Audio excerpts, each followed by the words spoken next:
This is the North Shore Community Association's podcast, February 4th, 2022. Hello, this is Max Cote, the NSCA Development Agent. And this is Annie Lafrenière, the NSCA Programs and Communications Coordinator. In this episode, we will be interviewing Maria-Ida Di Lalla, who is a licensed practical nurse in baie-comeau, working for the Public Health Network. Then we will cover community events and services.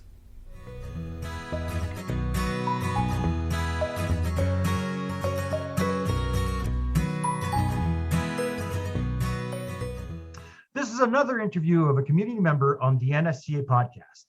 The objective of these interviews is to showcase community involvement, services to the English-speaking community, and their professions or careers. Maria-Ida Di Lalla is a resident of baie-comeau and is a licensed practical nurse, also referred to as an auxiliary nurse, working in a long-term care facility. Hello, Maria-Ida, and nice of you to come and speak to us today. Hi, Max. How are you? Very good. First, can you state your full name, where you're from or where you live, and the career and job title? My name is Maria-Ida Di Lalla, and where am I from? I'm from baie-comeau and still live here. And my career and job title is a licensed practical nurse. I'd like to hear how you chose this career and where you went to school to become a licensed practical nurse, starting from your high school and your vocational studies that you've gone through. I went to CISSS here, the English high school in baie-comeau. And when I left, because I had my diploma, of course, I went to CEGEP here in baie-comeau to do the orientation program. After a semester, I was thinking about that I couldn't find anything that I really wanted to do in CEGEP. So I talked to my best friend and she said, "Did you look at the DAP?" And I was like, yeah, but I didn't find anything and I don't know. And she said, "Well, we'll do it together." And then we did it together. And she said, "What do you think of licensed practical nurse?" And I'm like, wow, well, I always liked having a contact with people and try to help people. So then I said, yeah, why not? Why not? And I got informed about the class, and the class actually had started on the Monday and it was the Tuesday when I called. So within 12 hours, I did a full 180 and I went into licensed practical nurse and I left CEGEP and went on to get my studies for licensed practical nurse. Can you explain what the career of a licensed practical nurse is, or what it entails? Yes. So, I mean, the career of it, I mean, it's hard because you do a lot of things and you, can I start over? God. Sure. I'm going to do the question over, okay? Yeah, do that. I want you to go and say, okay, you're caring for people. You're giving health care to people. You're listening to people. Try to go back to the content that they used to teach you, right? You have to active listening, and yes. Okay, and go into that. You have you have different techniques of care that you have to go to. So go into that. You have to know your notion of sterility and hygiene. That's super important. Okay. Yeah. Touch those and we'll move on. Can you explain what the career of a licensed practical nurse entails? Yes, so we do a lot of things. We learn about the hygiene and I mean the whole sterility, and there's a lot of techniques that we do and we need to be sterile, and there's a lot of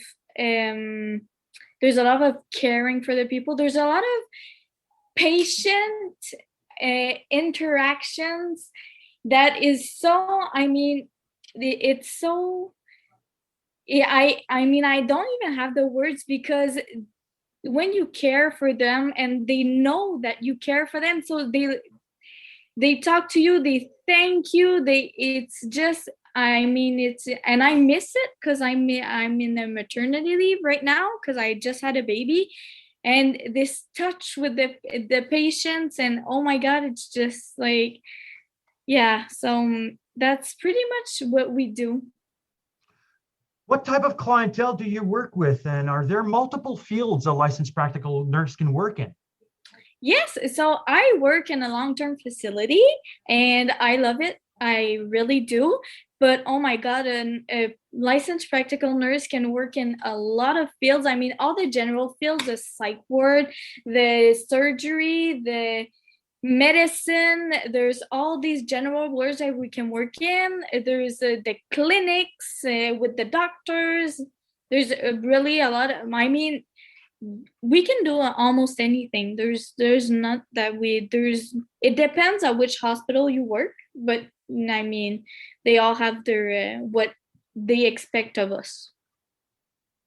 Can you describe to me what the vocational professional program was like for you on the North Shore, or if you had to go to leave the region for your studies? So no, I did my all my studies here in baie-comeau. I went to the CFPG de Manicouagan, which is the Centre Professionnel de Manicouagan. And I mean, here the program in baie-comeau is very well looked at by all the hospitals when they see that a licensed practical nurse just came out of school and went here in baie-comeau. They really do, because the teachers are very strict on us, and we know our things when we're done with school. Explain to me what a typical day in Maria-Ida's work routine looks like. So routine, routine, right? I mean, it always depends where you work. Routine, it all depends on what happens, because there's always something that happens that you're not gonna predict. I mean, when I come in, I usually come in a little bit early to come for the report with all with the people that was here when I come in the morning. Well, it's the night people.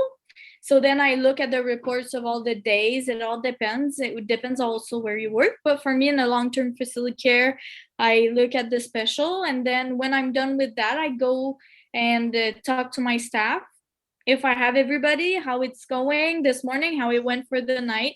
And then I start to give my pills, because I mean, long-term facility care, and we have about 31 patients for one licensed practical nurse. So, I mean, it's a lot of patients, it's a lot of techniques, it's a lot of pills, but I mean, you get through it, and then you're happy that you've done it. And I mean, the patients are so grateful. It's just great. How did your friends and parents react to your choice of career?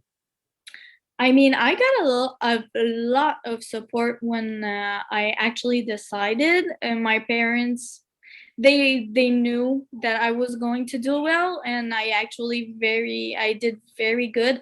My best friend was the one that brought me the licensed practical nurse program, and that told me it was a good idea for me. So, I mean, I had a lot of support from family and friends. How important did you find your bilingualism was at your work? I mean, it depends where I work, because I worked in sept-îles too. I work in baie-comeau. So I would say my bilingualism was more used in sept-îles than here. There was a lot of English people, but I mean, there's a lot of other language too. I had a Spanish woman. I had Inuit people too, that they have their own language, and that I didn't know. But I mean, I learned a little bit of some words, and then I could talk with them. But I mean, here in baie-comeau, there's a lot less people. But in sept-îles, I use it a lot. I did. What would you have as advice to young listeners if they're interested in this field of work? I mean, you never have to leave school. You don't stop school. You never stop school. It's very, very, very important. I mean, I went to CISSS, and I think that that's a really something that with the students, they really show you that it's so important. And I learned it in school. And I mean, in school, that I was in BCHS for all my years, from pre-kindergarten to secondary 5. And I mean, I don't think I ever saw a dropout from our school. I mean, I'm being totally honest. I'm not just saying that to promote the school, but I mean, I think I never saw a dropout. And when I came out of the BCHS, it was something that I was like, so, oh my God, people drop out of school? Really? You do that? I didn't know you could. But then I went to CIGEP, and I mean, it's such an experience, and I met a lot of people. I mean, school brings you so much of this social thing that you can do. I mean, I met a godmother of my children at school. I mean, I met my best friend. I think that school is very, very important. And I did a DEP, and honestly, I would do it over again. It was hard on me. It was 18 months. It was really, really hard. But oh my God, do I not regret it? I love my career.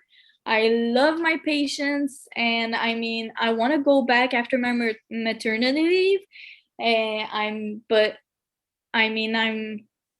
So you never leave school. That's the only thing you need to remember about this. You never have to leave school. Thank you so much, Miss Maria-Ida Di Lalla, for your participation to this podcast. I'd like to extend my gratitude from all our young listeners for you participating in this interview. Thank you so much for inviting me.